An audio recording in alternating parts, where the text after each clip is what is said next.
ازاي تعملي فيجن بورد لوحة الأحلام لنفسك، عشان الفيجن بورد مجرد تنسيق صور عجباكي على لوحة. ابسولوتلي دوت. اعملي سيف للفيديو عشان كل ما تحتاج تعملي فيجن بورد جديدة تلاقيه. طبعا الورق دايما البداية تبقى تقيلة، فخلصت الفيجن بورد كتابة وتصوير هنزل البحر بينا عشان نلحق. اول خطوة الويل اوف لايف، لان هي اللي هتخلينا نشوف حياتنا من فوق عشان اعرف هو عاجبني ولا لا. دي بتخليني اركز.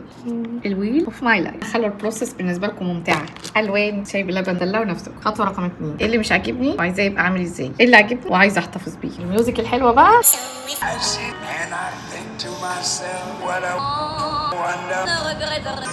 خلصنا تاني خطوه، ايه اللي مش عاجبني وعايزاه يبقى عامل ازاي، ايه اللي عاجبني وعايزه احتفظ بيه. ودلوقتي هنختار اهم بنود بينا ونحطهم هنا. انا اخترت 3 مجالات مش عاجبني وضعهم في حياتي او عايزاهم يبقوا احسن. نمسك كل مجال فيهم و3 اهداف نركز عليهم. دايما حافظي على ال3 اهداف دول محددين وواضحين ليكي. ثالث خطوه، دول 9 اهداف هتخنهم اهم 5 اهداف وتكتبيهم. 5 بس. في الورشه بتاعتي انا بعرف اكبرهم، لكن انتي معلش حاولي تتصرفي. اعتبروا انا مش عارفه اجبرني نختار 5. بعد ما نعصر نفسنا اهداف نغمض بسرعه نختار اهم ونشوف مين فيهم اول صوره انا شفتها وتكتبيها هنا. قوليلي عملت الفيجن بورد بالطريقه دي قبل كده ولا كان تلزيق صور بس؟ اشوف في لوحه الاحلام او الفيجن بورد بارت 2. ولو عايزه تعملي اقوى فيجن بورد في حياتك يبقى الحقي حجزي مكانك معانا في ورشه لوحه الاحلام او الفيجن بورد. اكتبي لي سنه جديده وهنبعت لك التفاصيل.